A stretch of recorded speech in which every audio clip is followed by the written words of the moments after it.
Hi, everyone. Thanks so much for joining us for another episode of the Cosmopolite Collective.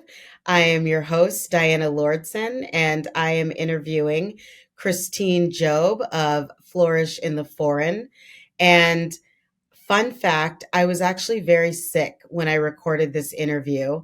And I don't know if you could tell during the first installment, but I was not feeling well. And I actually ended up getting sick a couple times during the interview. But Christine, the lovely human being that she is, carried the interview. She was so gracious, so compassionate, so understanding, and was able to help us push through this interview. And I hope that we can do her justice because her mission is so great in the way that she helps Black women who are moving abroad and help them really understand, you know, how to move abroad with intention, how to tell their stories, and how to think of themselves as the badasses that they are, for all the things that they've encountered and overcome and surrendered to be able to move abroad successfully. So I'm really excited to be able to introduce Christine to this podcast and this discussion. And I hope that you all enjoy our conversation. So stay tuned. Here is part two of Fearless of the Foreign Living Abroad with Intention. It's so crazy because I've gone through that where I've moved Mhm. throughout the United States. And it's so interesting some of the things that you brought up where it's like the destination doesn't change you. So I've moved to different places thinking like if I could only be here, then I'll be happier. If I could just be like at this place, they've got all these things going for them, like this is going to be great. And then you realize that no, you're still the same person. You're moving yourself and it's about you and just moving to a different location, it's just a change of venue, right? Like there's different things that are going to be nice that you might appreciate, but there's just as many other things that that change brings where you're like, me moving to DC, it was like, I have so many friends that live out here. It's going to be great. I moved out here. We're all older. People are married with kids. They've got, a lot of my friends have jobs where they travel.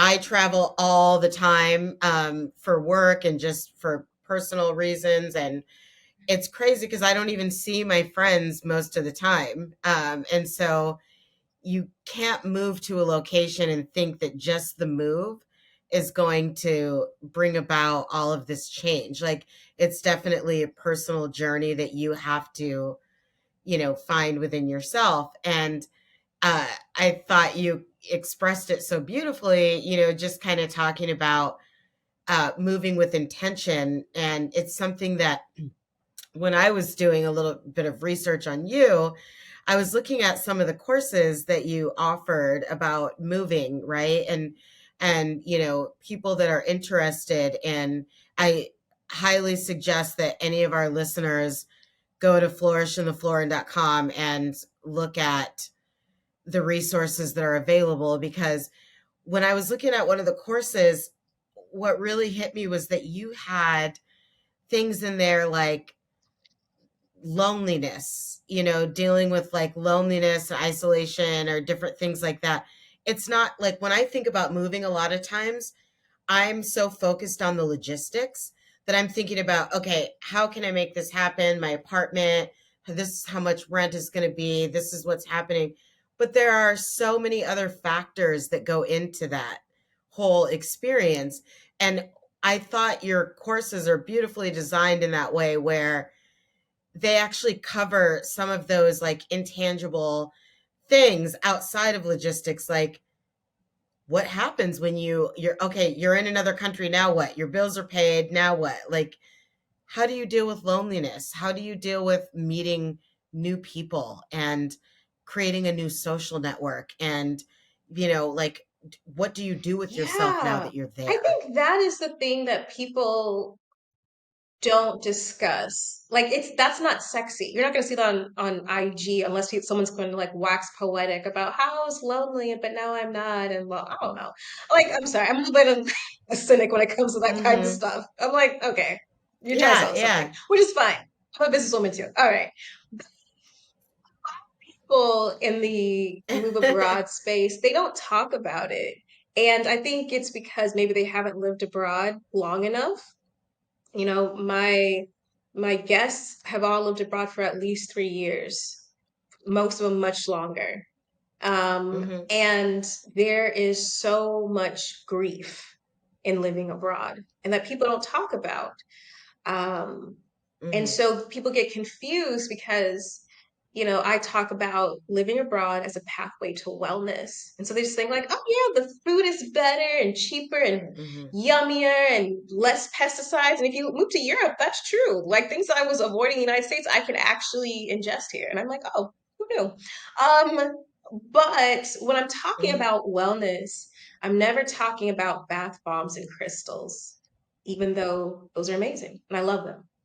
I'm Mhm. always talking about holistic Mhm. wellness, this every aspect of who you are.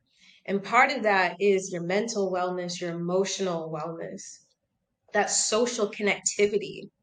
A Mhm. lot of people assume that it will just come, and it doesn't just come. Even if you move with your whole family, it doesn't just come. And that's a scary part. And people are like, oh my God, I Mhm. don't want to be lonely abroad. But this is the thing. Yeah, you need to be okay with it. Not that you're going to be lonely abroad for 5 million years or even like that many months. But in that discomfort is where the wellness is, right? So living abroad is a pathway to wellness if you are willing to embrace the discomfort and lean into the dissonance that you feel by uprooting your life and attempting to reroute somewhere else. Because it's in the discomfort that we become radically present to our life. Like when you move abroad, like when you're traveling, your head is always on swivel. She's like, I don't know where I'm going, I don't know Mhm. what's happening. Blah, blah, blah. But when you live abroad, like my head is still on swivel even though I'm like I know where I am, I know what's going on, I know, but there is this feeling of otherness or still kind of like wait, what's happening? And I live in a very touristy city, so there's all these languages always being spoken. I'm like, what? Now I'm getting better at picking them out. I'm like, that's not Dutch, that's Norwegian. And I'm like, how do I know this? I don't Mhm. know.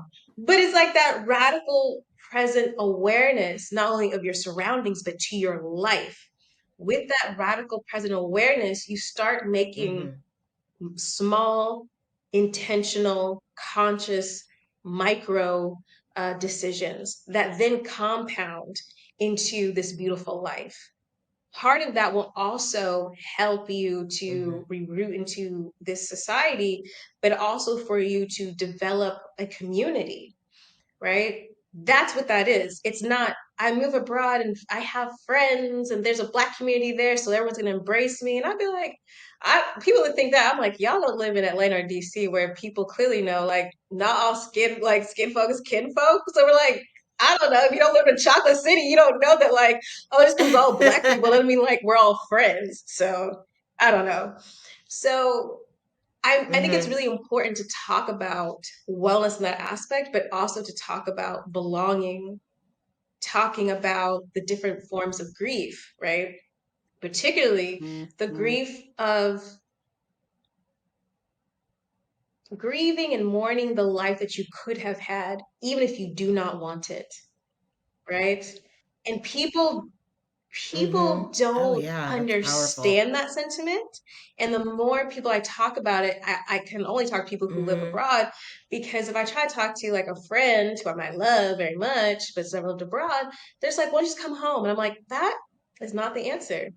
Coming home is not what I want to do.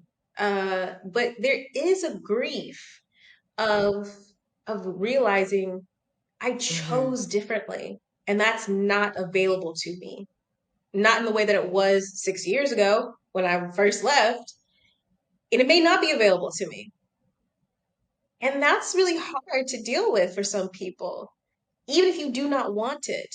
because what it is, it's a rejection Mhm. of familiarity, and in some cases it's a rejection of an easier way of life. You're like, I didn't want that. I That would have been easier, or that at least I would have known, and it was going to Mhm. be, something that I could have expected every step.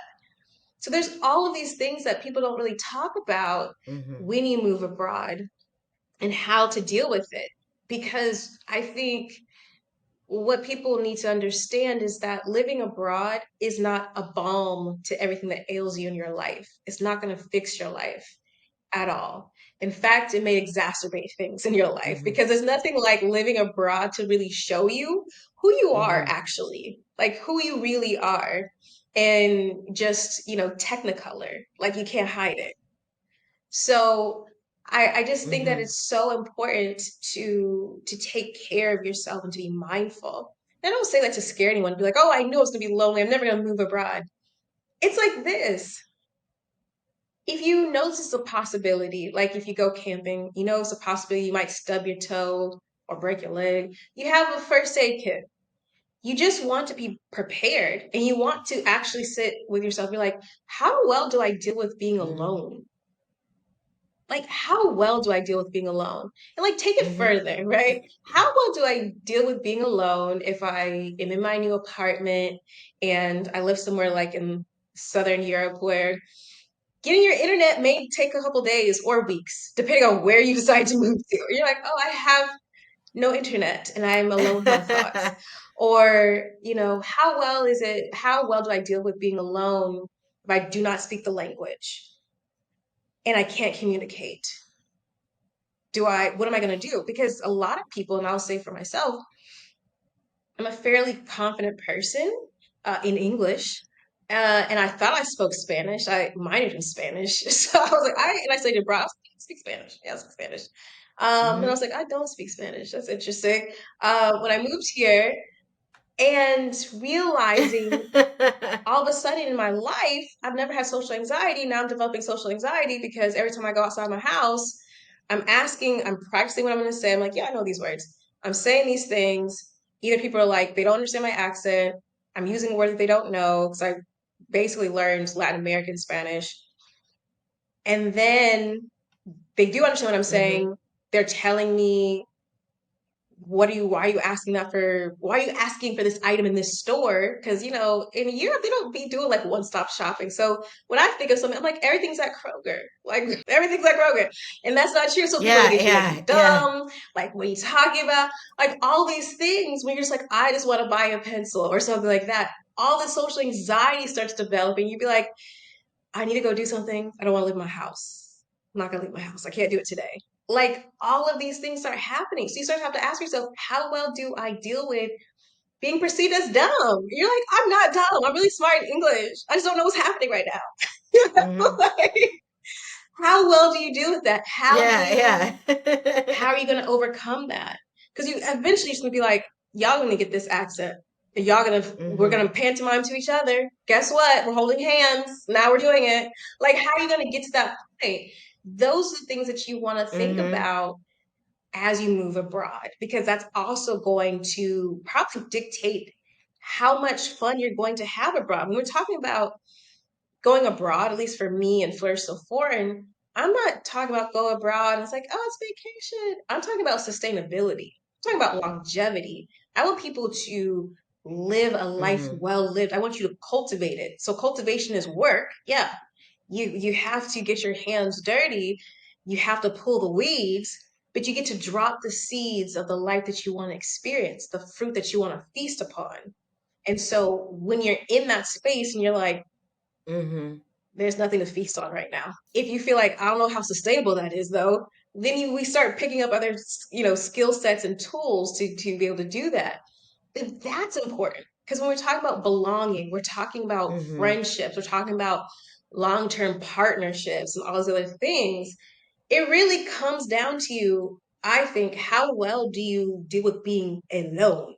Because the quality of all these other things are going to be reflected on how well you can be alone. which I think probably works in the United States too, but like especially because Mhm. if you're like, okay, as long as you speak English and you're American, we can be friends, baby. Like that is never that's not a requirement to be my friend, and that is usually doesn't work for me. And that's a whole other conversation. I'm like, no, no. It's so interesting because I go I go through that a lot when I am traveling with people who aren't used to travel because there's a difference, right? There are people that are used to going on vacations, and so they want to go to the beach and they want to be out on the beach. And then there are people that really want to experience the cultures and that have are well traveled. And so when I'm traveling, a lot of times I go through that with people who are like, how come they don't do this or say this or act like this? And it's like, you're trying to put our culture on this country and these people in this country that, they don't speak our language. They don't do things the way that we do back at home. And it actually, for me, is a really good indicator of who I don't want to travel with. People that are not open minded enough to be able to actually um, understand that, we're experiencing another culture here. Like, live it, like open up and experience it and understand, we're not put here just to travel and put our culture on everybody else's culture because that is actually very reminiscent of colonialism and a lot of other things that, and it's definitely, it's really refreshing to think about the fact that you're gaining so much, you're learning so much about yourself by just being uncomfortable. You had said a couple things about discomfort, being, discomfort is where the wellness is, and that really resonated with me because I'm like, that's so true. It's through discomfort that we are actually, learning and becoming better versions of ourselves, right? Through adversity, a lot of times through that pain is kind of how we learn about ourselves. And, we have to ask ourselves really tough questions about what we really want in life and why we find why we assign value to different things. And one question I always get, in terms of like moving abroad, which I want to ask you as somebody who's actually moved abroad, is that is finances. People are always worried about Yeah. um, finances, and if I move abroad or I do the teaching thing abroad, I'm not going to be making as much money as I'm making now. If I move abroad, do I have to get used to living in a very different I way? mean, yeah, you probably should get accustomed to a different way. Well, this is the thing with finances. There's so many ways to live abroad, but I find that you can move abroad and live off of the local economy, which, if you're moving somewhere because it has a lower cost of living, then you have to realize Hmm. that that will be a smaller salary. I have my own business, and a lot of people that I know have their own businesses or have had like corporate moves. So I think the thing is about moving abroad is you need to understand where you are professionally. Because moving abroad can really be a catalyst for growth professionally. Hmm. Like, but you may not necessarily go to where you want to go, but it may like really help your career and your career development. I think though, if you're well set in your Hmm. career and you're kind of like, I just want to make some money and live abroad and that's it kind of thing, then I think that you need to try to be as strategic as possible. And I think that's why doing something like the Move Abroad with Intention Guide is really important because you need to understand what are your goals. Is it like Hmm. you need to understand what your goals are and what does that lifestyle look like in the future for you so that you can be realistic about the jobs that you Hmm. go after and how you approach it. I've done a lot of episodes on the podcast and even on YouTube with people who have successfully secured jobs abroad. One that comes to mind is, and this is a YouTube, yeah, this is a YouTube. episode that I did with ITEA in Australia. She was in construction project management in the States, doing quite well for Mhm. herself. Decides to go on a round the world tour to figure out where she wants to live in her life, move abroad. She ends up in Australia, thinks that she can self sponsor as an entrepreneur, but in a lot of places around the world, when they change their laws, like it comes into effect immediately, which was hard for me to like understand because in the United States it's not like that. But like here in Spain, they'd be like, Mhm. yeah, the law changed last week. And you're like, okay. No. So we're enacting it now. Okay, cool. So she got caught in one of those. And so she was like, I think she was too old or older, outside the range for the like workaway visa that they have in Australia. Um, so she was like, oh wow, I'm in Mhm. Australia and the thing that I thought was gonna work is not, and I don't want to go home. So now I have to find a job in Australia that's going to pay me my worth. It's going to sponsor me. And I need the sponsorship to be a very specific Mhm. type of sponsorship because I want to secure residency.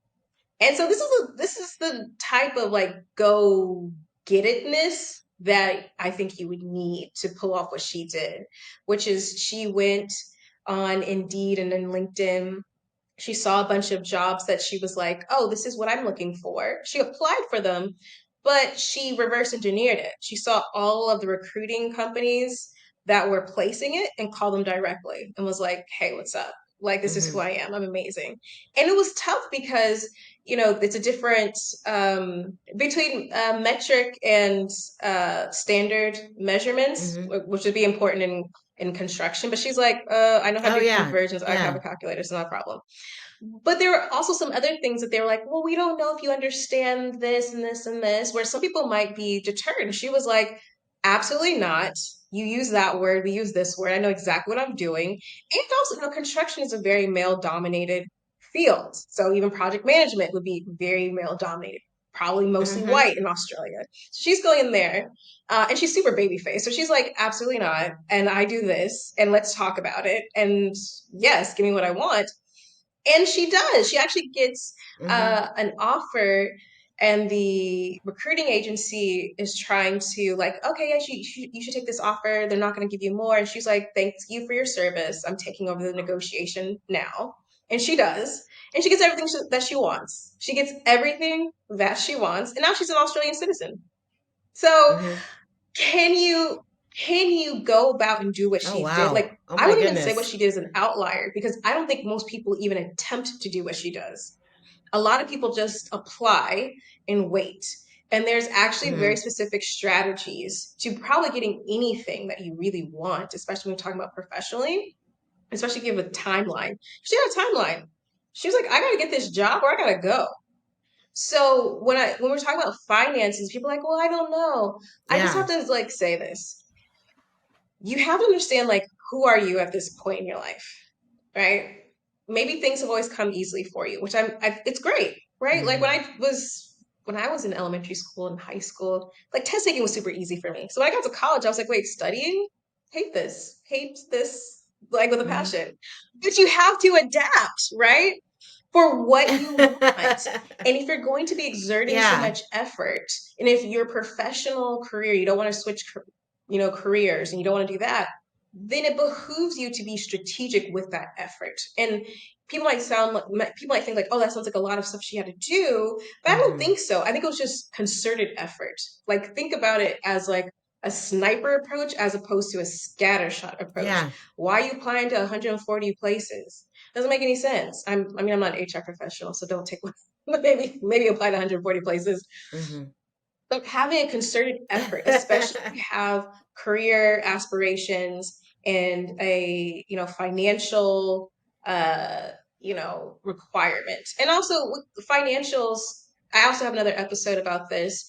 I have a couple episodes. There's one that's called How to Get a Job Abroad. So that goes through really how to get a job abroad. So I put together, it's a compilation with some excerpts from an international talent acquisition specialist, also plenty of women who have secured their jobs, how they secure their jobs, and Mhm. also chatting about compensation packages and how, in a lot of places, depending on where you're placed, around the world, it may not be the money, but it might be the lifestyle. So maybe the money is, you're like, what?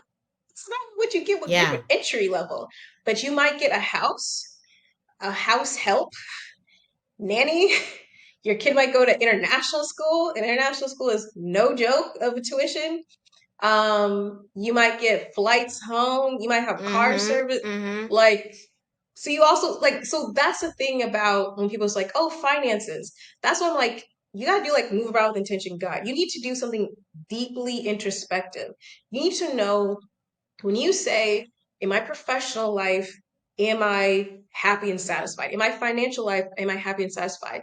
Okay, I'm not. Yes. Why? What makes me happy? What makes me dissatisfied?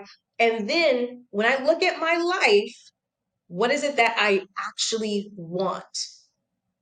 The cash to do these things. Okay, this lifestyle. Mhm. I still want to be able to contribute to this portfolio. I want to purchase real estate.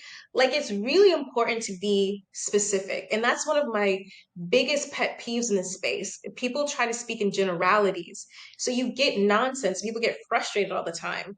But it's because they refuse to speak in specifics. They refuse to get to know themselves and be honest about what they actually Yeah. desire and require. Not like that would be nice. When you think about a life well lived, what does that look like? And not everybody needs to have a nanny and da da da. I don't have children. Why do I have a nanny? Like Mhm. that's not like that's not my vision, right?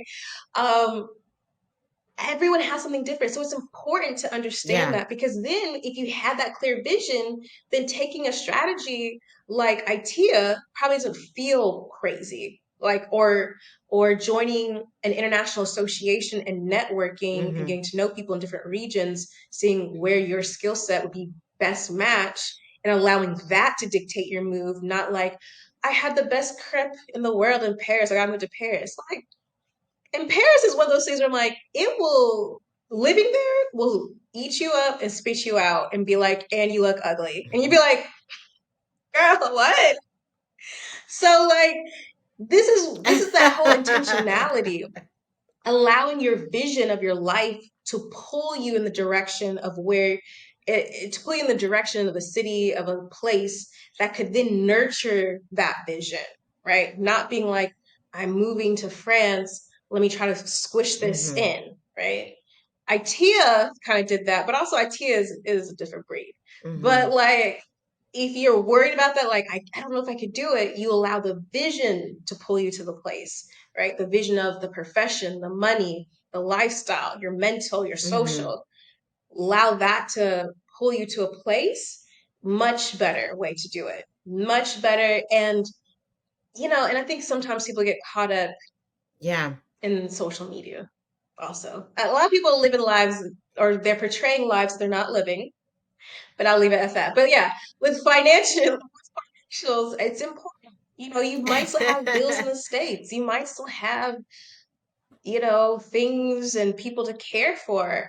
This past season, um, I interviewed Tadre Monet, and she's in Nairobi, and her mom fell ill in the States, and she was like, "You're coming to Nairobi," and people are like, "What about the healthcare?" Oh my God! And she was like, "The healthcare is excellent. We have private health insurance.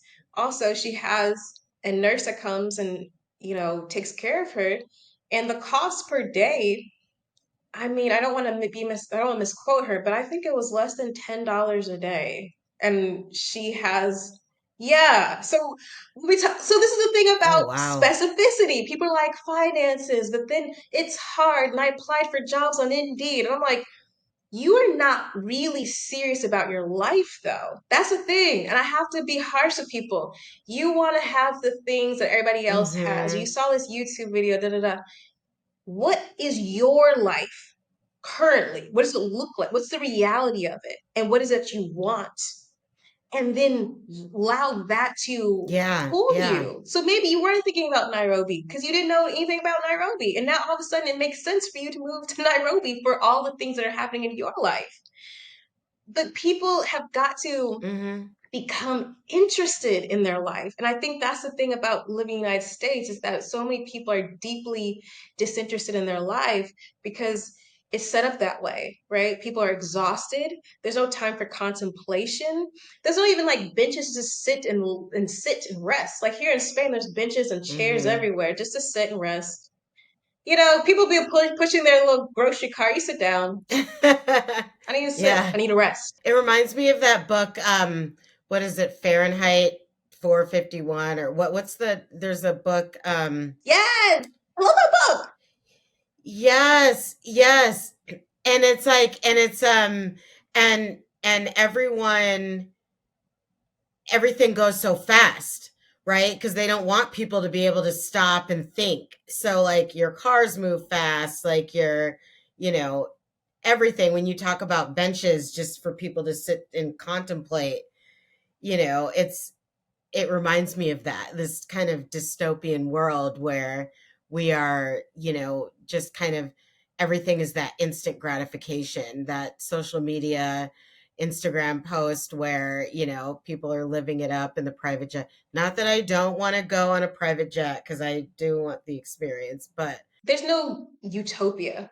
I always tell people this. There's no utopia in the world. I think especially for Black American women, Black women, especially if you're moving outside of your heritage and your culture, there's no utopia. There's just places that women have found individually. They're like, this works for me. This aligns with me. But if you're thinking there's like a utopia somewhere, no, this is dystopian theme that the United States is enacting really beautifully.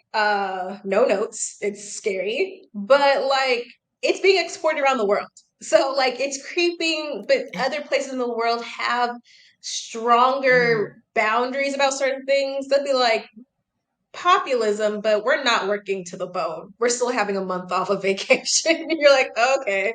Like, mhm. so that's why it's so Yeah, yeah. important. Like that's why taking the time with the guide or with the, whatever, with your thoughts. That sounds like, oh, I need to hurry, hurry, hurry. I found out the logistics, but where are you going? You don't even know where you're going. Take time to deeply contemplate and understand yourself. Don't Mhm, expect for you to have an answer. Expect that whatever you do come up with is going to be probably unsatisfying, feel incomplete. Or you're gonna be like, oh, wait, I thought it was gonna be more glamorous. Or I thought that, because we also have these interesting projections of who we should be. And look, maybe you're just a simple gal but has that goes on a private jet. Like these things all work together. Like people think like, oh, you have to do this, this, and this. And I'm mhm. like, I live a Yeah, beautiful life.